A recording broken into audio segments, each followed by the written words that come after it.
Hello everyone, ਸਤਿ ਸ਼੍ਰੀ ਅਕਾਲ ਸਾਰਿਆਂ ਨੂੰ। ਤੁਹਾਡਾ ਸਭ ਦਾ ਸਕਸੈਸਟਰੀ ਪੰਜਾਬ ਦੇ YouTube ਪਲੇਟਫਾਰਮ ਤੇ ਬਹੁਤ-ਬਹੁਤ ਸਵਾਗਤ।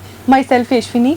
ਤਾਂ ਜਿਹੜਾ ਆਪਣਾ ਅੱਜ ਦਾ ਸੈਸ਼ਨ ਰਹੂਗਾ ਉਹ ਓਬਵੀਅਸਲੀ CDP ਦਾ ਰਹੂਗਾ। CDP ਦੀਆਂ ਜਿਹੜੀਆਂ ਸੀਰੀਜ਼ ਨੇ ਉਹ ਆਪਾਂ ਕੰਟੀਨਿਊ ਕਰਨ ਲੱਗੇ ਆ, ਠੀਕ ਹੈ। ਵੈਦਰ PSTET ਪੇਪਰ 1 ਔਰ ਫॉर PSTET ਪੇਪਰ 2 1 ਲਈ ਜਾਂ ਫਿਰ 2 ਲਈ ਦੋਨਾਂ ਦੇ ਵਿੱਚ ਹੀ CDP ਕਾਮਨ ਰਹੂਗੀ। ਤੁਹਾਨੂੰ ਸਭ ਨੂੰ ਪਤਾ ਹੀ ਹੈ 30 ਨੰਬਰਾਂ ਦੀ ਆਊਗੀ। ਤਾਂ ਫਿਰ ਜਲਦੀ ਆ ਜਾਓ ਸਾਰੇ ਜਣੇ ਤੇ ਆਪਾਂ ਸੈਸ਼ਨ ਨੂੰ ਕਰਦੇ ਹਾਂ ਸਟਾਰਟ, ठीक है। सब तो पहला क्वेश्चन,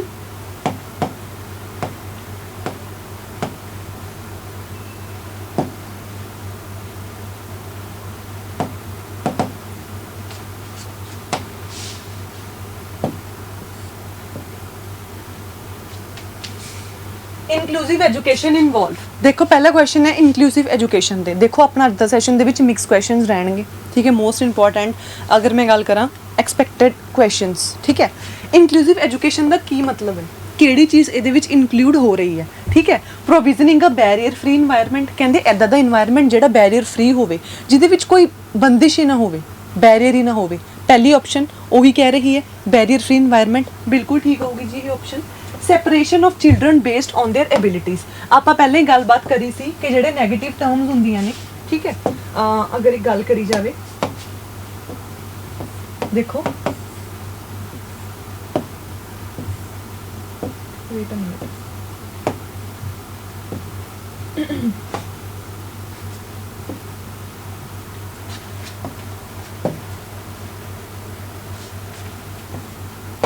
ठीक है। सेपरेशन हो गया या फिर लेबलिंग होगी, ठीक। ये तो इलावा नोट कर लियो पॉइंट से ही। सेग्रीगेशन हो गया, ये सब चीज़ां, ठीक है। इंक्लूडिंग रैंकिंग हो गया। ये सारी जिन्नियां भी चीज़ां ने ना नैगेटिव वर्ड्स ने, ते सारे दे सारे नैगेटिव कीवर्ड्स इन्हां नूं आपां की करने अवॉइड, ठीक है। तो फिर इन्होंने वही गलबात करी इत्थे, ते तो गलत ही हो गया यार, है ना। Identification and appropriate labelling of children, फिर इत्थे लेबलिंग की गल करती, ठीक है। कितनी सोहनी ऑप्शन दे रहे सी, आइडेंटिफिकेशन एंड अप्रोप्रीएट। इत्थे तक तो बहुत वधिया लग्या, पर अगे जो देखिया काम खराब, लेबलिंग तो गलत, ये भी गलत हो जाऊगा। Flexibility of curriculum experiences and pedagogical strategies, बिल्कुल ठीक है कि जो थोड़ा क्यूरिकुलम है, क्यूरिकुलम होंदा यार कंटेंट, ठीक है। या फिर अगर मैं गल करा सिलेबस, मतलब जो भी एक टीचर एक बच्चे नूं पढ़ाऊगा वो चीज़ हो जूगी कंटेंट है, वो चीज़ हो जूगी थोड़ा सिलेबस, ठीक है। फ्लैक्सीबल होना चाहिए। फ्लैक्सीबल मतलब आही कि ਉਹਦੇ ਵਿੱਚ फ्लैक्सीबिलिटी होनी चाहिए है, किसी भी टाइम टीचर सिलेबस ਨੂੰ ਦੇ ਵਿੱਚ चेंजिस कर सके। ऐदा ਤਾਂ नहीं हुण तुसीं किन्ने टाइम तो ਉਹੀ यूनिट्स पढ़ी जाते हो, 10th सारे करते हैं, कोई ना कोई यूनिट डिलीट होंदी है, कोई ना कोई यूनिट ऐड होंदी है। ईवन टीचर अपने पढ़ाने का तरीका, टीचिंग एड्स मैथड भी ਜਿਹੜੇ ਨੇ चेंज करता है अकॉर्डिंग टू स्टूडेंट्स, ठीक है जी। तो बिल्कुल ठीक ऑप्शन है। चलिए अगे, तो फिर 1 और 4 बिल्कुल ठीक हो गई। ऑप्शन ਉਹੀ आंसर सी, ਉਹੀ ਪੁੱਛਿਆ ਸੀ। 2 और 3 ने ਜਿਹੜੀ ਉਹ ਨੈਗੇਟਿਵ ਨੇ, ਇਸ ਕਰਕੇ ਆਪਾਂ ਕੀ ਕਰਾਂਗੇ ਇਹਨੂੰ ਅਵੋਇਡ ਕਰਾਂਗੇ। ਅੱਗੇ ਚੱਲਦੇ ਹਾਂ। ਨੈਕਸਟ ਕੁਐਸਚਨ ਤੁਹਾਡੀ ਸਕਰੀਨ ਤੇ, teachers in order to help learners construct knowledge need to focus on, ਠੀਕ ਹੈ। ਕਹਿੰਦੇ ਕਿ ਜਿਹੜੇ ਟੀਚਰਸ ਨੇ, ਠੀਕ ਹੈ, ਲਰਨਰਸ ਨੂੰ ਹੈਲਪ ਕਰਨ ਲਈ, ਠੀਕ ਹੈ, ਕਿ ਜਿਹੜੀ ਵੀ ਨੌਲੇਜ ਉਹਨਾਂ ਦੀ ਬਿਲਡ ਕਰਦੇ ਨੇ, ਉਹਨਾਂ ਨੂੰ ਸਮਝਾ ਰਹੇ ਨੇ, ਲਰਨਿੰਗ 'ਚ ਹੈਲਪ ਕਰ ਰਹੇ ਨੇ, ਉਹ ਚੀਜ਼ ਦਾ ਫੋਕਸ ਕਿਤੇ ਹੋਣਾ ਚਾਹੀਦਾ। ਬੇਸਿਕਲੀ ਇੱਕ ਟੀਚਰ ਜਦੋਂ ਇੱਕ ਬੱਚੇ ਦੀ ਨੌਲੇਜ ਕੰਸਟਰਕਟ ਕਰ ਰਿਹਾ, ਠੀਕ ਹੈ, ਬੱਚੇ ਦੀ ਨੌਲੇਜ ਬਿਲਡ ਕਰ ਰਿਹਾ, ਉਹ ਚੀਜ਼ ਲਈ ਕਿਹੜੀ ਚੀਜ਼ ਧਿਆਨ ਦੇ ਵਿੱਚ ਰੱਖਣੀ ਜ਼ਰੂਰੀ ਹੈਗੀ ਹੈ। 4 ऑप्शंस ने। Score marks obtained by the learner, ठीक है। सिर्फ मार्क्स का नहीं ध्यान देना कि कितने लर्नर ने ऑब्टेन करे ने, जी नहीं, ठीक है। Involving the learner from for active participation, मतलब कि जो लर्नर है उन्होंने इन्वॉल्व करना ताकि वो एक्टिवली पार्टिसिपेट हो, ठीक है। देखो एक्टिवली पार्टिसिपेट होना, एक्टिवली इंगेज होना, ठीक है, एक्टिविटीज़ करवानियाँ, ये सारे पॉजिटिव टर्म्स ने। बिल्कुल कैंट, बिल्कुल परफेक्शन, ठीक है। Mastering learning of concept bye the learner, ऐसा नहीं है कि तुसी कंसैप्ट की मास्टरी कर लो, ठीक है। कॉन्सैप्चुअल लर्निंग मतलब हाँ रट्टाफिकेशन हो गया, ये ਇਹਦਾ एम ये नहीं होंदा कि हाँ एक प्रॉपर टॉपिक च मास्टरी कर ली, वो चीज़ नहीं, है ना। Making sure the learner memorises everything, memory word, ये वर्ड भी गलत हो गया। मैं तुहानूं कहा सी कि मैमरी वर्ड कदे भी यूज़ नहीं करना, ठीक है। तो बी ऑप्शन ही सही होगी। देखो थोड़े माइंड दे विच जरूर आया होगा, मैं कह रही हूँ आया होगा। सी ऑप्शन अद्धे ने तो लाइव ही होनी, हाँ सी ऑप्शन है ना जी, mastering learning of concept by the learner, है ना। ऐदा नहीं है कि लर्नर है जो किसी प्रॉपर कॉन्सैप्ट दे विच मास्टरी कर ले, वो थोड़ी टीचर का गोल है। ये नालों बेस्ट गोल ये होगा किसी टीचर का कि हाँ वो एक्टिव पार्टिसिपेशन करवावे, ठीक है, बच्चों की ਉਹੀ चीज़ होगी, ਉਹੀ चीज़ परफेक्ट आंसर है। देखो पैडागोजी किते भी पढ़ लो, साइंस दे विच पढ़ लो, मैथ दे विच पढ़ लो, हर एक दे विच 15 के आस-पास नंबर दी आऊगी, कॉन्सैप्ट ते रूल सेम रहणगे। ਉਹੀ ऑप्शन टिक करोगे, ਉਹੀ ऑप्शन टिक करोगे जिहदे विच बच्चा एक्टिव होऊगा। समझ रहे मेरी गल? ਉਹ ऑप्शन का नहीं जाओगे जिते ਤੁਹਾਨੂੰ बच्चा एक्टिव लग रहा है, ठीक है। बाकी ऑप्शंस ਨੂੰ ਤੁਸੀਂ ਕਰੋਗੇ अवॉइड। बाकी क्वेश्चन ਤੇ ਵੀ डिपेंड कर रहे हैं, पूछे किहदे वास्ते, बच्चे लिए पूछे या टीचर लिए पूछे। अगर बच्चे लिए पूछे तो फिर गो फॉर दैट ऑप्शन बिना किसी डाउट तो। आगे चलते हैं। Which of the following does not result in meaningful facilitation हाँ ऑफ लर्निंग, ਇਹਦੇ ਵਿੱਚੋਂ ਕਿਹੜੀ ਚੀਜ਼ ਹੈ ਜਿਹੜੀ मीनिंगफुल लर्निंग ਲਈ नहीं दस रही? Does not result in meaningful facilitation. 4 options ने, ਤੁਹਾਨੂੰ ਕੀ ਲੱਗਦਾ?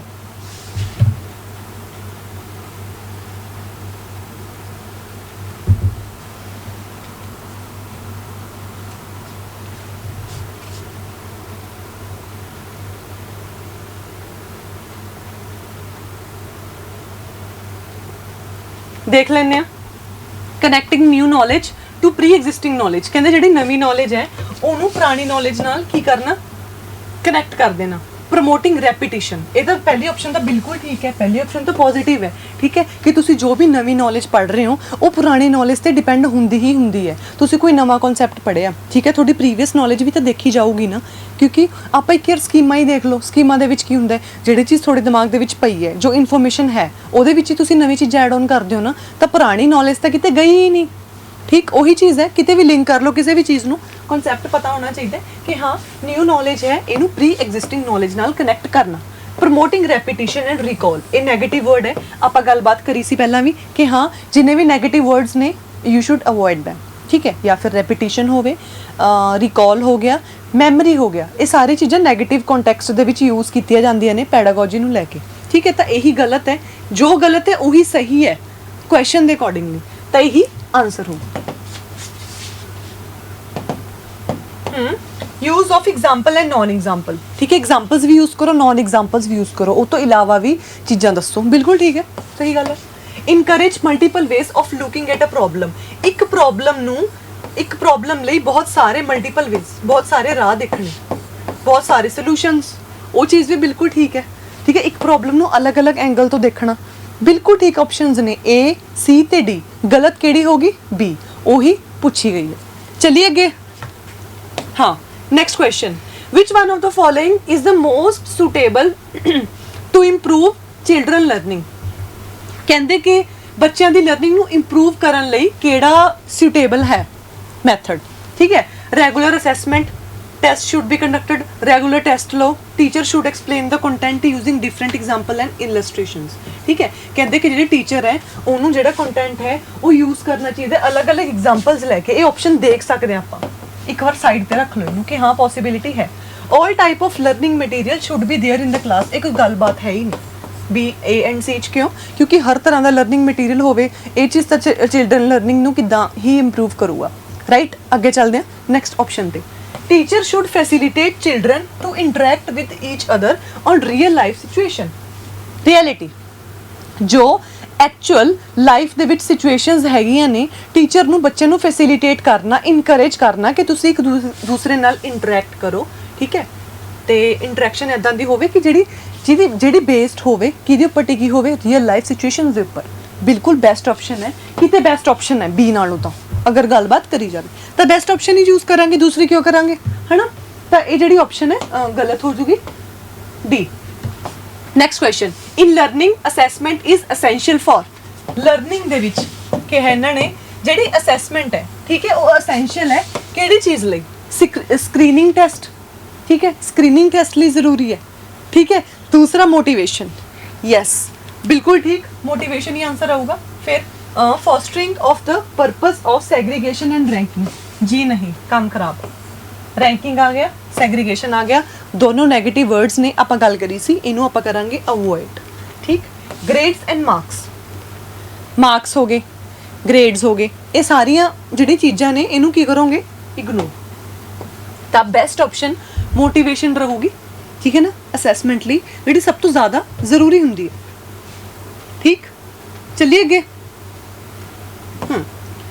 Continuous and comprehensive evaluation is, ਹੁਣ ਕੰਟੀਨਿਊਸ ਤੇ ਕੰਪਰੀਹੈਂਸਿਵ ਇਵੈਲੂਏਸ਼ਨ ਕੀ ਕਹਿ ਰਹੀ ਹੈ, ਕੀ ਕਹਿ ਰਹੀ ਹੈ ਤੁਸੀਂ ਦੱਸੋਗੇ ਪਹਿਲਾਂ, ਫਿਰ ਮੈਂ ਦੱਸੂਗੀ। ਟੀਚਰ ਸੈਂਟਰਡ ਮੈਥਡ, ਮੈਂ ਤੁਹਾਨੂੰ ਪਹਿਲਾਂ ਇੱਕ ਚੀਜ਼ ਧਿਆਨ ਨਾਲ ਕਿਹਾ ਸੀ ਵੀ ਕੁਐਸਚਨ ਨੂੰ ਪੜ੍ਹਿਓ ਧਿਆਨ ਨਾਲ, ਉਹਦੀ ਡਿਮਾਂਡ ਕੀ ਹੈ, ਉਹਦੀ ਡਿਮਾਂਡ ਜੋ ਹੈ ਉਸ ਅਕੋਰਡਿੰਗ ਚੱਲਣਾ ਪੈਣਾ। ਅਗਰ ਤਾਂ ਉਹ ਕਿਸੇ ਬੱਚੇ ਦੀ ਗੱਲ ਕਰ ਰਿਹਾ, ਉਹਨੂੰ ਪ੍ਰਮੋਟ ਕਰਨ ਦੀ ਗੱਲ ਕਰ ਰਿਹਾ, ਫਿਰ ਬੱਚੇ ਦੇ ਅਕੋਰਡਿੰਗ ਆਨਸਰ ਆਊਗਾ। ਅਗਰ ਉਹ ਵੈਸੇ ਬਹੁਤ ਘੱਟ ਆਪਸ਼ਨਸ ਹੁੰਦੀਆਂ ਨੇ ਜਿਹਦੇ ਵਿੱਚ ਇੱਕ ਟੀਚਰ ਨੂੰ ਉਹ ਦੀ ਗੱਲ ਕਰ ਰਹੇ ਹੋਵੇ ਕਿ ਹਾਂ ਟੀਚਰ ਲਈ ਕਿਹੜੀ ਚੀਜ਼ ਬੈਟਰ ਰਹੂਗੀ, ਫਿਰ ਟੀਚਰ ਅਕੋਰਡਿੰਗ ਚੱਲੂ। ਕੰਟੀਨਿਊਸ ਐਂਡ ਕੰਪਰੀਹੈਂਸਿਵ ਇਵੈਲੂਏਸ਼ਨ, ਇਹ ਇੱਕ ਸਟੂਡੈਂਟ ਇੱਕ ਬੱਚੇ ਦੇ ਅਕੋਰਡਿੰਗਲੀ ਹੀ ਦੇਖਿਆ ਜਾਊਗਾ ਕਿ ਉਹ ਜਿਹੜੀ ਇਵੈਲੂਏਸ਼ਨ ਹੁੰਦੀ ਹੈ ਉਹਦੀ ਬਾਰੇ ਗੱਲਬਾਤ ਕਰ ਰਹੇ ਨੇ। ਆਨਸਰ ਤੁਸੀਂ ਦੱਸੋ। 4 ਆਪਸ਼ਨਸ, ऑब्वियसली आंसर आऊगा स्टूडेंट सेंटर्ड, टीचर सेंटर्ड ਉਹ ਚੀਜ਼ ਨਾਲ ਤਾਂ ਕੋਈ ਮਤਲਬ ਹੀ ਨਹੀਂ ਨਾ, ਟੀਚਰ ਤਾਂ ਬੱਚੇ ਤੇ ਖੁਦ ਫੋਕਸ ਕਰ ਰਹੇ, ਤਾਂ ਸਟੂਡੈਂਟ ਸੈਂਟਰਡ ਆਊਗਾ ऑब्वियसली, ਮਤਲਬ ਚਾਈਲਡ ਸੈਂਟਰਡ ਵੀ ਬੋਲ ਸਕਦੇ ਹੋ। ਐਦਾਂ ਦੀ ਇਵੈਲੂਏਸ਼ਨ ਜਿਹਦੇ ਵਿੱਚ ਬੱਚਾ ਐਕਟਿਵ ਦਿਖੇ, ਬੱਚੇ ਇੰਗੇਜ ਹੋਣ, ਉਹਨਾਂ ਦੇ ਅਕੋਰਡਿੰਗਲੀ ਹੀ ਚੀਜ਼ਾਂ ਸੈਟਅਪ ਹੋਣ, ਠੀਕ ਹੈ। ਤਾਂ ਇਹਦਾ ਜਿਹੜਾ ਆਨਸਰ ਹੋ ਜਾਊਗਾ ਬੀ ਹੋ ਜਾਊਗਾ ਸਟੂਡੈਂਟ ਸੈਂਟਰਡ। ਫਿਰ ਅਸੈਸਮੈਂਟ ਸੈਂਟਰਡ ਗਲਤ ਹੈ, ਪਰਫਾਰਮੈਂਸ ਸੈਂਟਰਡ ਇਹ ਵੀ ਗਲਤ ਹੈ, ठीक है। अगे चलते हैं नैक्सट ऑप्शन। हुण teachers in order to help learner construct knowledge need to focus on, कहते जेडे टीचर्स ने वो हाँ नॉलेज बनाने लई किहड़ी चीज़ ते फोकस करना चाहिए है। ये तो पहला भी आपां क्वेश्चन कर लिया, आई थिंक दोबारा रिपीट हो गया क्वेश्चन। ਉਹੀ ਗੱਲਬਾਤ ਕਰੀ ਸੀ ਪਹਿਲਾਂ ਕਿ ਹਾਂ ਨੌਲੇਜ ਬਣਾਉਣੀ ਹੈ ਬੱਚੇ ਦੀ, ਕੰਸਟਰਕਟ ਕਰਨੀ ਹੈ, ਇੱਕ ਨੌਲੇਜ ਬਿਲਡ ਕਰਨੀ ਹੈ, ਠੀਕ ਹੈ। ਉਹਦੇ ਲਈ ਟੀਚਰ ਨੂੰ ਕਿਹੜੀ ਚੀਜ਼ ਤੇ ਫੋਕਸ ਕਰਨਾ ਚਾਹੀਦਾ ਹੈ, ਮਤਲਬ ਕਿਹੜੀ ਆਪਸ਼ਨ ਬੈਸਟ ਰਹੂਗੀ। ऑब्वियसली ਆਪਾਂ ਪਹਿਲਾਂ ਕਰ ਲਿਆ ਸੀ, ਠੀਕ ਹੈ, ਕਿ ਐਕਟਿਵ ਪਾਰਟਿਸਿਪੈਂਟ ਹੀ ਆਊਗਾ। सॉरी दोबारा रिपीट हो गया क्वेश्चन, ठीक। अगे चलिए नैक्सट क्वेश्चन। अच्छा थोड़ी शॉर्ट क्लास रहूगी अज 20 मिनट के आसपास, ठीक, 20 या 25 मिनट के आसपास रहूगी क्लास है जी थोड़ी, तो सिर्फ 10 क्वेश्चन कवर करांगे अज ਲਈ CDP ਦੇ, ठीक है। तो ये चीज़ माइंड च रख के चलियो। तो the individual differences of students in a classroom are, ਕਹਿੰਦੇ ਜਿਹੜੇ ਇੰਡੀਵਿਜੂਅਲ ਡਿਫਰੈਂਸ ਹੁੰਦੇ ਨੇ, ਠੀਕ ਹੈ, ਉਹ ਕਿਹੜੀ ਚੀਜ਼ ਨਾਲ ਲਿੰਕ ਕਰਦੇ ਨੇ। ਇੰਡੀਵਿਜੂਅਲ ਡਿਫਰੈਂਸ ਮਤਲਬ ਹੁੰਦਾ ਹੈ, ਦੇਖੋ ਕਿ ਕੋਈ ਵੀ ਪਰਸਨ ਸੇਮ ਨਹੀਂ ਹੁੰਦਾ, ਠੀਕ ਹੈ। ਈਵਨ ਟਵਿਨਸ ਆਰ ਨਾਟ ਅਲਾਈਕ, ਉਹ ਵੀ ਸੇਮ ਨਹੀਂ ਹੁੰਦੇ। ਹਰ ਬੰਦੇ ਦੇ ਵਿੱਚ ਕੋਈ ਨਾ ਕੋਈ, ਅਗਰ ਮੈਂ ਗੱਲ ਕਰਾਂ, ਸਿਮਿਲੈਰਿਟੀਜ਼ ਹੁੰਦੀਆਂ ਨੇ ਪਰ ਡਿਫਰੈਂਸਿਸ ਵੀ ਹੁੰਦੇ ਨੇ। ਇੰਡੀਵਿਜੂਅਲ ਡਿਫਰੈਂਸਿਸ ਦਾ ਮਤਲਬ ਇਹੀ ਹੁੰਦਾ ਹੈ। ਈਵਨ ਜੇ ਅਗਰ ਟਵਿਨਸ ਵੀ ਕਹਿ ਲਓ, ਉਹਨਾਂ ਦਾ ਕੋਈ ਨਾ ਕੋਈ ਨੇਚਰ, ਬੋਲਣ ਦਾ ਤਰੀਕਾ ਕੁਛ ਤਾਂ ਅਲੱਗ ਹੋਊਗਾ ਹੀ ਨਾ, ਅਗਰ ਸ਼ਕਲ ਐਂਡ ਆਲ ਸਭ ਕੁਝ ਸੇਮ ਹੈ ਤਾਂ, ਠੀਕ ਹੈ। ਤਾਂ ਇਹੀ ਚੀਜ਼ ਹੈ ਕਿ ਇੱਕ ਕਲਾਸਰੂਮ ਦੇ ਵਿੱਚ ਬਹੁਤ ਅਲੱਗ-ਅਲੱਗ ਇਹ ਆਪਸ਼ਨਸ ਤੁਸੀਂ ਦੇਖ ਲਓ ਸਾਹਮਣੇ ਨੇ, ਅਲੱਗ-ਅਲੱਗ ਬੈਕਗਰਾਉਂਡ ਦੇ ਬੱਚੇ ਆਉਂਦੇ ਨੇ, ਠੀਕ ਹੈ। ਹਰੇਕ ਦੀ ਨੀਡ ਨੂੰ ਦੇਖਣਾ, ਠੀਕ ਹੈ, ਕਿ ਹਾਂ ਸਮਝ ਆ ਰਿਹਾ ਜਾਂ ਨਹੀਂ ਆ ਰਿਹਾ, ਕਿਸੇ ਨੂੰ ਜਲਦੀ ਆ ਰਿਹਾ ਹੈ ਜਾਂ ਫਿਰ ਅਗਰ ਦੁਬਾਰਾ ਕਿਸੇ ਨੂੰ ਰੈਪੀਟੀਸ਼ਨ ਦੀ ਜ਼ਰੂਰਤ ਹੈ ਇਨ ਕੇਸ। 4 ਆਪਸ਼ਨਸ ਨੇ, ਤਾਂ ਤੁਹਾਨੂੰ ਆਪਸ਼ਨ ਕਿਹੜੀ ਲੱਗ ਰਹੀ ਹੈ, ਠੀਕ ਹੈ। Disadvantage as teacher need to control a diverse classroom, कहते डिसएडवांटेज है क्योंकि टीचर है जेडे उन्होंने कंट्रोल करने डाइवर्स क्लासरूम। डिसएडवांटेज नहीं है भैया, ये गलत बोल गए, गलत काम करता है इन्होंने, ये पॉजिटिव चीज़ है, ठीक है, क्योंकि एक टीचर ने डाइवर्स क्लासरूम, ठीक है, अलग अलग इन्वायरमेंट, अलग अलग जगह तो बच्चे आए ने, सब दी नीड्स ਨੂੰ ਕੈਟਰ ਕਰਨਾ ਹੈ, ਸਭ ਨੂੰ ਦੇਖਣਾ ਹੈ ਯਾਰ, ਸਭ ਨਾਲ ਇੰਟਰੈਕਸ਼ਨ ਕਰਨੀ ਹੈ, ਸਭ ਨਾਲ ਗੱਲਬਾਤ ਕਰਨੀ ਹੈ, ਠੀਕ ਹੈ। ਤਾਂ ਉਹ ਚੀਜ਼ ਦੇਖਦੇ ਹੋਏ ਇੱਕ ਡਿਸਐਡਵਾਂਟੇਜ ਨਹੀਂ ਹੈ ਇਹ ਇੱਕ ਐਡਵਾਂਟੇਜ ਹੈ, ਧਿਆਨ ਰੱਖਿਓ ਇਹ ਗੱਲ ਦਾ। ਡੈਟਰੀਮੈਂਟਲ ਐਜ਼ ਦੇ ਲੀਡ ਟੂ ਸਟੂਡੈਂਟਸ ਕਨਫਲਿਕਟ, ਕਹਿੰਦੇ ਡੈਟਰੀਮੈਂਟਲ ਹੈ, ਖਤਰਨਾਕ ਹੈ, ਕਿਉਂਕਿ ਇਹਦੇ ਨਾਲ ਬੱਚਿਆਂ ਦੇ ਵਿੱਚ ਕਨਫਲਿਕਟਸ ਹੁੰਦੇ ਨੇ। ਕਿਹਨੇ ਕਿਹਾ? ਠੀਕ ਬੋਲ ਰਹੇ ਨੇ ਇਹ? ਨਹੀਂ, ਨੈਗੇਟਿਵ ਦੇ ਵਿੱਚ ਆਊਗੀ ਆਪਸ਼ਨ, ठीक है ना। फिर उस तो बाद advantages as they lead to teacher to explain a wider pool of cognitive student, can't option सब तो बेस्ट ऑप्शन। क्यों? क्योंकि ये एडवांटेज ही है, एडवांटेजियस अगर मैं गल करा है, क्योंकि ਇਹਦੇ ਨਾਲ ਕੀ ਹੁੰਦਾ ਹੈ, ਜਿਹੜੇ ਇੱਕ ਟੀਚਰ ਹੈ ਨਾ ਉਹ ਕੀ ਕਰਦਾ ਹੈ, ਇਹਨਾਂ ਨੇ ਹੁਣ ਜਿਵੇਂ ਗੱਲਬਾਤ ਕਰੀਏ explain a wider pool of cognitive student. Wider pool ਉਹੀ ਕਿ ਬਹੁਤ ਸਾਰੇ ਬੱਚੇ, ਅਲੱਗ-ਅਲੱਗ ਬੈਕਗਰਾਉਂਡ ਦੇ ਬੱਚੇ, ਠੀਕ ਹੈ, ਜਿਨ੍ਹਾਂ ਦੀ wider pool of cognitive student ਮਤਲਬ ਹਰੇਕ ਦੀ ਆਪਣੀ ਆਪਣੀ ਸਮਝ ਹੋਊਗੀ, ਹੈ ਨਾ, ਸਮਝੇ ਮਤਲਬ ਇਹਦਾ। Wider pool of cognitive student ਮਤਲਬ ਇੰਨਾ ਵੱਡਾ ਪੂਲ, ਇੰਨੇ ਅਲੱਗ-ਅਲੱਗ ਜਗ੍ਹਾ ਤੋਂ ਬੱਚੇ, ਅਲੱਗ-ਅਲੱਗ ਇਨਵਾਇਰਮੈਂਟ, ਅਲੱਗ-ਅਲੱਗ ਨਰਚਰਿੰਗ, ਠੀਕ ਹੈ, ਹਰੇਕ ਦੀ ਆਪਣੀ ਅਲੱਗ-ਅਲੱਗ ਸਮਝ, ਕਿਸੇ ਨੂੰ ਰੈਪੀਟੇਸ਼ਨ ਦੀ ਜ਼ਰੂਰਤ ਹੈ, ਕਿਸੇ ਨੂੰ ਨਹੀਂ ਹੈ। ਉਹੀ ਚੀਜ਼, ਉਹੀ ਗੱਲਬਾਤ ਇੱਥੇ ਕਹੀ ਹੋਈ ਹੈ, ਇੱਕ ਪੋਜ਼ਿਟਿਵ ਚੀਜ਼ ਹੋਊਗੀ ਇਹ, ਠੀਕ ਹੈ, ਕਿਉਂਕਿ ਉਹਦੇ ਨਾਲ ਹੀ ਤੁਸੀਂ ਜਿਹੜਾ ਇੱਕ ਟੀਚਰ ਹੈ ਬੱਚੇ ਨਾਲ ਇੰਟਰੈਕਟ ਕਰ ਸਕਦਾ, ਠੀਕ ਹੈ। ਤਾਂ ਇਹ ਚੀਜ਼ ਤਾਂ ਟੀਚਰ ਨੂੰ ਦੇਖਣੀ ਪਊਗੀ, ਕਿਉਂਕਿ ਅਗਰ ਸਪੋਜ਼ ਦੈਟ ਇੱਕ ਬੱਚੇ ਨੂੰ ਵੀ ਨਿਗਲੈਕਟ ਕਰਤਾ ਤਾਂ ਉਹ ਚੀਜ਼ ਨੈਗੇਟਿਵ ਦੇ ਵਿੱਚ ਚਲੀ ਜਾਊਗੀ, ਠੀਕ ਹੈ। ਕਿਉਂਕਿ ਅਗਰ ਇੱਕ ਬੱਚੇ ਦੇ ਅਕੋਰਡਿੰਗਲੀ ਹੀ ਤੁਸੀਂ ਦੇਖੋਗੇ, ਉਹ ਡਾਇਵਰਸੀਫਿਕੇਸ਼ਨ ਨੂੰ, ਉਹ ਜਿਹੜੇ ਡਾਈਵਰਸ ਬੈਕਗਰਾਊਂਡ ਦੇ ਬੱਚੇ ਨੇ ਉਹਨਾਂ ਨੂੰ ਨਹੀਂ ਦੇਖੋਗੇ, ਉਹਨਾਂ ਨੂੰ ਨਹੀਂ ਸਮਝ ਆਊਗਾ ਯਾਰ, ਫਿਰ ਉਹ ਤੁਹਾਡੇ ਨਾਲ ਇੰਟਰੈਕਟ ਹੀ ਨਹੀਂ ਕਰਨਗੇ, ਫਿਰ ਕਲਾਸ 'ਚ ਬੈਠੇ ਦਾ ਕੀ ਫਾਇਦਾ। ਸੌਦਿਕ ਅਗਰ ਗੱਲ ਕਰੀਏ ਤਾਂ ਬਸ ਉਹੀ ਚੀਜ਼ ਹੈ, ਰਾਈਟ। ਤਾਂ ਫਿਰ ਇਹ ਆਪਸ਼ਨ ਬਿਲਕੁਲ ਬੈਸਟ ਆਪਸ਼ਨ ਹੈ, ਸੀ ਆਪਸ਼ਨ, ਠੀਕ ਹੈ। ਇਹੀ ਸਹੀ ਹੈ, ਇਹੀ ਸਹੀ ਹੈ ਤੇ ਇਹੀ ਪੁੱਛੀਏ। ਅੱਗੇ ਚੱਲਦੇ ਹਾਂ, ਨੈਕਸਟ ਆਪਸ਼ਨ ਦੇਖੋ। ਹਾਂ, mastery orientation can be encouraged by, ਜਿਹੜੀ ਮਾਸਟਰੀ ਓਰੀਐਂਟੇਸ਼ਨ ਹੈ ਤੁਸੀਂ ਉਹਨੂੰ ਕਿਸ ਤਰੀਕੇ ਨਾਲ ਬੜਾਵਾ ਦੇ ਸਕਦੇ ਹੋ, ਕਿੱਦਾਂ ਉਹਨੂੰ ਅਗਰ ਮੈਂ ਕਹਾਂ ਇਨਕਰੇਜ ਕਰ ਸਕਦੇ ਹੋ ਮਾਸਟਰੀ ਓਰੀਐਂਟੇਸ਼ਨ ਨੂੰ। 4 ਆਪਸ਼ਨਸ ਨੇ, ਚਾਰੋਂ ਪੜ੍ਹੋ ਪਹਿਲਾਂ ਤਾਂ ਧਿਆਨ ਨਾਲ, ਫਿਰ ਤੁਹਾਨੂੰ ਕੀ ਆਨਸਰ ਲੱਗ ਰਿਹਾ। ਕਹਿ ਰਹੇ focusing on students individual effort, ਕਹਿੰਦੇ ਹਰੇਕ ਬੱਚੇ ਦੇ ਸਿੰਗਲ ਇੰਡੀਵਿਜੂਅਲੀ ਐਫਰਟਸ ਨੂੰ ਧਿਆਨ ਦੇ ਵਿੱਚ ਰੱਖੋ, ਠੀਕ ਹੈ। ਦੂਸਰਾ, comparing students success with each other, ਉਹੀ ਕੰਪੈਰੀਜ਼ਨ ਆ ਗਿਆ ਜੀ, ਕੰਪੈਰੀਜ਼ਨ ਤੁਸੀਂ ਨਹੀਂ ਕਰ ਸਕਦੇ, ਠੀਕ ਹੈ। ਕੰਪੈਰੀਜ਼ਨ ਕਰਨਾ ਹੀ ਨਹੀਂ ਤੁਸੀਂ, ਕਿਉਂਕਿ ਕੰਪੈਰੀਜ਼ਨ ਨਾਲ ਕੰਪੀਟੀਟਿਵ ਸਪਿਰਿਟ ਕ੍ਰੀਏਟ ਹੋਊਗੀ, ਉਹ ਤੁਸੀਂ ਕਰਨੀ ਨਹੀਂ, ਠੀਕ ਹੈ। ਤੁਸੀਂ ਕਹਤਾ ਕੰਪੇਅਰ ਕਰ ਰਹੇ ਹੋ ਕਿ ਇਹ ਜਿਹੜਾ ਗਰੁੱਪ ਹੈ, ਗਰੁੱਪਿੰਗ ਕਰਤੀ, ਸਭ ਤੋਂ ਪਹਿਲਾਂ ਚੀਜ਼ ਚੱਲੂ ਕਿਵੇਂ, ਗਰੁੱਪਿੰਗ ਕਰਤੀ ਕਿ ਇਹ ਬੱਚੇ ਜ਼ਿਆਦਾ ਪੜ੍ਹ ਰਹੇ ਨੇ, ਇਹ ਨਾਲਾਇਕ ਨੇ, ਇਹਨਾਂ ਨੂੰ ਜ਼ਿਆਦਾ ਆਉਂਦਾ, ਇਹਨਾਂ ਨੂੰ ਨਹੀਂ ਆਉਂਦਾ।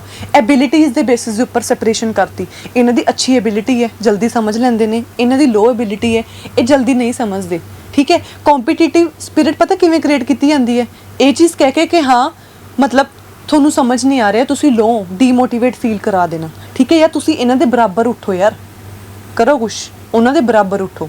ਬਰਾਬਰ ਉੱਠੋ ਮਤਲਬ ਇਹਦਾ ਮਤਲਬ ਤੁਸੀਂ ਲੋ, ਤੁਸੀਂ ਉਹਨਾਂ ਨੂੰ ਬਰਾਬਰ ਉੱਠਣ ਲਈ ਕਹਿ ਰਹੇ ਹੋ। ਅਗਰ ਤੁਸੀਂ ਬਰਾਬਰ ਉੱਠਣ ਲਈ ਕਹਿ ਰਹੇ ਹੋ, ਤੁਸੀਂ ਗਰੁੱਪਿੰਗ ਕਰ ਰਹੇ ਹੋ, ਇਹੀ ਚੀਜ਼ ਹੋਈ ਨਾ ਮਤਲਬ। ਤਾਂ ਕੰਪੈਰੀਜ਼ਨ ਤੁਸੀਂ ਕਦੇ ਵੀ ਨਹੀਂ ਕਰਨਾ, ਇਸ ਕਰਕੇ ਮੈਂ ਬੋਲਦੀ ਹੁੰਨੀ ਆ ਕਿ ਇਹ ਚੀਜ਼ ਤੁਹਾਨੂੰ ਲੈ ਕੇ ਜਾਊਗੀ ਕੰਪੀਟੀਟਿਵ ਸਪਿਰਿਟ ਦੀ ਤਰਫ, ਜੋ ਕਿ ਬਹੁਤ ਬੇਕਾਰ ਚੀਜ਼ ਹੈ। ਉਹ ਚੀਜ਼ ਆਪਾਂ ਹਮੇਸ਼ਾ ਇਗਨੋਰ ਕਰਾਂਗੇ ਤੇ ਅਵੋਇਡ ਕਰਾਂਗੇ, ਠੀਕ ਹੈ। ਦੇਖੋ, ਅਸਾਈਨਿੰਗ ਲੋਟ ਆਫ ਪ੍ਰੈਕਟਿਸ ਮਟੀਰੀਅਲ, ਇਹ ਤਾਂ ਕੋਈ ਗੱਲ ਨਹੀਂ ਬਣੀ ਕਿ ਹਾਂ ਪ੍ਰੈਕਟਿਸ ਮਟੀਰੀਅਲ ਜ਼ਿਆਦਾ ਉਹੀ ਟੈਸਟ ਦੇਤੇ, ਠੀਕ ਹੈ, ਹੋਮਵਰਕ ਕਰੋ ਬਈ, ਠੀਕ ਹੈ ਨਾ, ਉਹ ਚੀਜ਼ ਨਹੀਂ ਨਾ ਯਾਰ। ਮਾਸਟਰੀ ਓਰੀਐਂਟੇਸ਼ਨ ਦਾ ਉਹਦੇ ਨਾਲ ਕੀ ਲਿੰਕ, ਠੀਕ ਹੈ। ਟੇਕਿੰਗ ਅਨਐਕਸਪੈਕਟਿਡ ਟੈਸਟ, ਇਹ ਚੀਜ਼ ਬਹੁਤ ਖਤਰਨਾਕ ਹੁੰਦੀ ਹੈ, ਸਭ ਤੋਂ ਜ਼ਿਆਦਾ ਸਭ ਨੇ ਐਕਸਪੀਰੀਅੰਸ ਕੀਤੀ ਹੋਊਗੀ ਕਿ ਆਵੇ ਜਾਂ ਨਾ ਆਵੇ ਇੱਕ ਟੀਚਰ ਚੈੱਕ ਕਰਦਾ। ਵੈਸੇ ਇੱਕ ਅਗਰ ਦੇਖੀਏ ਗੱਲਬਾਤ, ਅਗਰ ਕੁਐਸਚਨ ਤੋਂ ਥੋੜਾ ਜਿਹਾ ਸਾਈਡ ਤੇ ਹਟਿਆ ਜਾਵੇ, ਠੀਕ ਹੈ, ਇਹ ਤੋਂ ਹਟ ਕੇ ਵੀ ਅਗਰ ਆਪਾਂ ਗੱਲ ਕਰੀਏ ਤਾਂ ਫਿਰ ਅਨਐਕਸਪੈਕਟਿਡ ਟੈਸਟ ਵੈਸੇ ਹੁੰਦੇ ਵਧੀਆ ਨੇ, ਠੀਕ ਹੈ। ਪਤਾ ਚੱਲ ਜਾਂਦਾ ਕਿ ਹਾਂ ਬੱਚੇ ਨੂੰ ਸਮਝ ਆ ਰਿਹਾ ਜਾਂ ਨਹੀਂ ਆ ਰਿਹਾ। ਕਦੋਂ ਵੀ ਤੀਸਰੇ ਚੌਥੇ ਦਿਨ ਟੈਸਟ ਹੋ ਜਾਂਦਾ ਸੀ ਸਾਡਾ, ਤਾਂ ਕਦੋਂ ਵੀ ਸਕੂਲ ਟਾਈਮ ਦੇ, ਹੈ ਨਾ, ਸਕੂਲ ਟਾਈਮ ਦੀ ਗੱਲ ਕਰਾਂ, ਤੀਸਰੇ ਚੌਥੇ ਦਿਨ ਕਿ ਹਾਂ ਵੀ ਸਮਝ ਆ ਰਿਹਾ ਨਹੀਂ ਆ ਰਿਹਾ, ਨੈਕਸਟ ਡੇ ਹੀ ਪੁੱਛ ਲਿਆ ਤਾਂ ਬੋਲਤੀ ਬੰਦ। ਤਾਂ ਵੈਸੇ ਇੱਕ ਬਹੁਤ ਵਧੀਆ ਚੀਜ਼ ਹੁੰਦੀ ਹੈ ਅਨਐਕਸਪੈਕਟਿਡ ਟੈਸਟ ਲੈਣਾ ਬਿਨਾਂ ਪੁੱਛੇ, ਪਤਾ ਵੀ ਚੱਲ ਜੂਗਾ ਕਿ ਨਾਲ ਬੱਚਾ ਪੜ੍ਹ ਰਿਹਾ ਹੈ, ਰਿਵੀਜ਼ਨ ਕਰ ਰਿਹਾ ਹੈ ਜਾਂ ਨਹੀਂ ਕਰ ਰਿਹਾ, ਪਰ ਆਪਸ਼ਨ ਦੇ ਅਕੋਰਡਿੰਗਲੀ ਠੀਕ ਨਹੀਂ ਹੈਗਾ ਇਹ, ਠੀਕ ਹੈ। ਅਨਐਕਸਪੈਕਟਿਡ ਟੈਸਟ ਲੈ ਲੈਣਾ, ਉਹ ਮੈਂ ਵੈਸੇ ਗੱਲ ਕਰ ਰਹੀ ਸੀ, ਕਿਤੇ ਕਹੋ ਤੁਸੀਂ ਇਹ ਚੀਜ਼ ਨੂੰ ਪ੍ਰਮੋਟ ਕਰ ਰਹੇ ਹੋ, ਨਹੀਂ ਪ੍ਰਮੋਟ ਕਰ ਰਹੀ, ਜਸਟ ਇੱਕ ਦੱਸਣ ਲਈ ਤੁਹਾਨੂੰ ਮੈਂ ਗੱਲਬਾਤ ਕਰ ਰਹੀ ਹਾਂ, ਠੀਕ ਹੈ। ਹਾਂ, ਤਾਂ ਇਹਦਾ ਜਿਹੜਾ ਆਨਸਰ ਆਊਗਾ ਨਾ, ਇਹ ਆਊਗਾ ਕਿ ਹਰੇਕ ਇੰਡੀਵਿਜੂਅਲੀ ਐਫਰਟ ਨੂੰ ਦੇਖਣਾ, ਮਤਲਬ ਹਰੇਕ ਬੱਚੇ ਦੇ ਐਫਰਟ ਨੂੰ ਫੋਕਸ ਦੇ ਵਿੱਚ ਰੱਖਣਾ, ਕਿ ਹਾਂ ਉਹੀ ਗੱਲ ਆ ਗਈ ਕਿ ਇਨਕਲੂਸਿਵ ਐਜੂਕੇਸ਼ਨ ਦੀ ਉਹੀ ਚੀਜ਼ ਹੈ। ਐਟ ਦ ਐਂਡ ਉੱਥੇ ਗੱਲ ਮੁੱਕਦੀ ਹੈ, ਇਨਕਲੂਸਿਵ ਐਜੂਕੇਸ਼ਨ ਸਭ ਨੂੰ ਇਨਕਲੂਡ ਕਰਨਾ, ਕਿਸੇ ਨੂੰ ਐਕਸਕਲੂਡ ਨਹੀਂ ਕਰੂਗੀ ਇਹ ਵਾਲੀ ਐਜੂਕੇਸ਼ਨ, ਕਿਸੇ ਨੂੰ ਬਾਹਰ ਅਗਰ ਮੈਂ ਗੱਲ ਕਰਾਂ ਨਹੀਂ ਉਹ ਕਰੂਗੀ, ਠੀਕ ਹੈ। ਸਾਰੇ ਅਗਰ ਗੱਲਬਾਤ ਕਰੀ ਜਾਵੇ ਇਨਕਲੂਡ ਹੋਣਗੇ ਇਹਦੇ ਵਿੱਚ, ਠੀਕ ਹੈ, ਇਹ ਵਾਲੀ ਐਜੂਕੇਸ਼ਨ ਦੇ ਵਿੱਚ, ਠੀਕ ਹੈ। ਤਾਂ ਫਿਰ ਜਿਹੜੇ ਦਾ ਆਨਸਰ ਹੋ ਜਾਊਗਾ ਇਹ ਹੋ ਜਾਊਗਾ ਆਪਣਾ ਅੱਜ ਦਾ ਲਾਸਟ ਕੁਐਸਚਨ, ਠੀਕ ਹੈ। To be an effective teacher it is important to, ਇੱਕ ਇਫੈਕਟਿਵ ਟੀਚਰ ਹੋਣ ਲਈ ਕੀ ਚੀਜ਼ ਜ਼ਰੂਰੀ ਹੈ। Focus on individual learning rather than group activity, ਕਹਿੰਦੇ ਗਰੁੱਪ ਐਕਟੀਵਿਟੀ ਨਾ ਕਰਵਾਓ, ਇੰਡੀਵਿਜੂਅਲੀ ਲਰਨਿੰਗ ਦੇ ਉੱਪਰ ਫੋਕਸ ਕਰੋ। Avoid disruption cause due to questioning by student, ਠੀਕ ਹੈ। ਬੱਚੇ ਜਿਹੜੇ ਕੁਐਸਚਨਿੰਗ ਕਰ ਰਹੇ ਨੇ ਉਹ ਸਾਰੀ ਚੀਜ਼ਾਂ, ਇਹਨਾਂ ਚੀਜ਼ਾਂ ਨੂੰ ਅਵੋਇਡ ਕਰ ਦਿਓ, ਇਹ ਮਤਲਬ ਹੋਇਆ ਇਹਦਾ। Be in touch with each and every child, ਹਰੇਕ ਨਾਲ ਟੱਚ ਦੇ ਵਿੱਚ ਰਹੋ। ਐਮਫੈਸਿਸ ਡਿਕਟੇਟਿੰਗ ਆਨਸਰ, ਇਹ ਸਾਰੇ ਨੈਗੇਟਿਵ ਪੁਆਇੰਟਸ ਨੇ। ਸਭ ਤੋਂ ਪਹਿਲੀ ਗੱਲ ਤਾਂ ਇੰਡੀਵਿਜੂਅਲ ਲਰਨਿੰਗ ਵੈਸੇ ਠੀਕ ਸੀ, ਹੁਣ ਇਹਨੂੰ ਤੁਹਾਡੇ ਦਿਮਾਗ 'ਚ ਆਇਆ ਹੋਊਗਾ ਇੰਡੀਵਿਜੂਅਲ ਲਰਨਿੰਗ ਇਨ ਦਾ ਸੈਂਸ ਕਿ ਹਾਂ ਹਰੇਕ ਬੱਚੇ ਦੀ ਨੀਡਸ ਨੂੰ ਕੈਟਰ ਕਰਨਾ ਹੈ, ਪਰ ਅਗਰ ਕੰਪੈਰੀਜ਼ਨ ਆ ਜਾਏ ਇੰਡੀਵਿਜੂਅਲ ਕੱਲੇ ਦੀ ਲਰਨਿੰਗ ਤੇ ਫੋਕਸ ਕਰੋਗੇ ਜਾਂ ਗਰੁੱਪ ਐਕਟੀਵਿਟੀ ਤੇ, ਇਹ ਚੀਜ਼ ਅਲੱਗ ਕੰਟੈਕਸਟ ਦੇ ਵਿੱਚ ਹੈ, ਤਾਂ ਗਰੁੱਪ ਐਕਟੀਵਿਟੀ ਆਊਗੀ, ਤਾਂ ਇਹ ਆਪਸ਼ਨ ਗਲਤ ਹੋ ਜੂਗੀ, ਠੀਕ ਹੈ। ਬੱਚਾ ਕੁਐਸਚਨਿੰਗ ਕਰੇ ਵੱਧ ਤੋਂ ਵੱਧ, ਉਹਨੂੰ ਇਨਕਰੇਜ ਕਰੋ, ਰੋਕਣਾ ਨਹੀਂ ਹੈ, ਵੱਧ ਤੋਂ ਵੱਧ ਪੁੱਛੋ ਕੁਐਸਚਨ, ਤਾਂ ਹੀ ਉਹਦੀ ਸਮਝ ਬਣੂਗੀ, ਫਿਰ ਹੀ ਉਹਦੀ ਨੌਲੇਜ ਬਿਲਡ ਹੋਊਗੀ। ਗਲਤ ਹੈ ਇੱਥੇ ਤਾਂ ਰੋਕਣ ਦੀ ਗੱਲ ਕਰਤੀ। ਹਰੇਕ ਬੱਚੇ ਨਾਲ ਟੱਚ ਦੇ ਵਿੱਚ ਰਹੋ, ਇਹ ਪੋਜ਼ਿਟਿਵ ਆਪਸ਼ਨ ਹੋਊਗੀ, ਠੀਕ ਹੈ। ਐਮਫੈਸਿਸ ਡਿਕਟੇਟਿੰਗ ਆਨਸਰ, ਗਲਤ ਹੈ। ਤੁਸੀਂ ਡਿਕਟੇਸ਼ਨ ਇਹ ਸਾਰੀ ਚੀਜ਼ਾਂ ਤੇ ਐਮਫੈਸਿਸ ਨਹੀਂ ਕਰ ਸਕਦੇ, ਠੀਕ ਹੈ। ਇਹ ਸਾਰੀਆਂ ਹੀ ਨੈਗੇਟਿਵ ਆਪਸ਼ਨਸ ਹੋਣਗੀਆਂ। ਤੁਹਾਡਾ ਜਿਹੜਾ ਆਨਸਰ ਆਊਗਾ ਉਹ ਆਊਗਾ ਸੀ, ਕਿ be in touch with every child, ਹਰੇਕ ਚਾਈਲਡ ਦੇ ਨਾਲ ਟੱਚ ਦੇ ਵਿੱਚ ਰਹਿਣਾ, ਠੀਕ ਹੈ। ਇਹੀ ਤੁਹਾਡਾ ਆਨਸਰ ਹੋਊਗਾ। ਤਾਂ ਫਿਰ ਚਲੋ ਠੀਕ ਹੈ ਗਾਇਸ, ਸੈਸ਼ਨ ਨੂੰ ਆਪਾਂ ਐਂਡ ਕਰਦੇ ਹਾਂ। ਇਹੀ ਸੀ ਆਪਣਾ ਅੱਜ ਦਾ ਸੈਸ਼ਨ, ਅੱਜ ਦਾ ਸਫ਼ਰ ਇੰਨਾ ਹੀ ਸੀ ਆਪਣਾ 10 ਕੁਐਸਚਨਸ ਦਾ। ਤਾਂ ਫਿਰ ਸ਼ਾਰਟ ਕਲਾਸ ਸੀ, ਬਟ ਧਿਆਨ ਨਾਲ ਪੜ੍ਹਿਓ ਕਨਸੈਪਟ ਨੂੰ, ਜਿਹੜੀ ਚੀਜ਼ ਮੈਂ ਬੋਲਦੀ ਹੁੰਦੀ ਉਹਨੂੰ ਨੋਟ ਕਰ ਲਿਓ, ਮਤਲਬ ਨੈਗੇਟਿਵ ਵਰਡਸ ਕਿਹੜੇ ਕਿਹੜੇ ਤੁਸੀਂ ਨਿਗਲੈਕਟ ਕਰੋਗੇ, ਅੱਗੇ ਵੀ ਹੋਰ ਸਬਜੈਕਟਸ ਦੇ ਵਿੱਚ ਕੰਮ ਆਊਗੀ, ਐਦਾਂ ਨਹੀਂ ਕਿ ਇਕੱਲੀ ਇਹਦੇ ਵਿੱਚ ਕੰਮ ਆਊਗੀ, ਠੀਕ ਹੈ ਜੀ। ਚਲੋ ਠੀਕ ਹੈ, ਫਿਰ ਐਂਡ ਕਰਦੇ ਹਾਂ। ਆਈ ਹੋਪ ਤੁਹਾਨੂੰ ਬਹੁਤ ਵਧੀਆ ਲੱਗਿਆ ਹੋਊਗਾ ਅੱਜ ਦਾ session. Thank you so much for today's session. Bye bye, next time ਮਿਲਦੇ ਹਾਂ। ਸੈਟਰਡੇ ਨੂੰ ਕਲਾਸ ਹੋਊਗੀ ਲਾਈਵ ਸਾਇੰਸ ਦੀ, ਠੀਕ।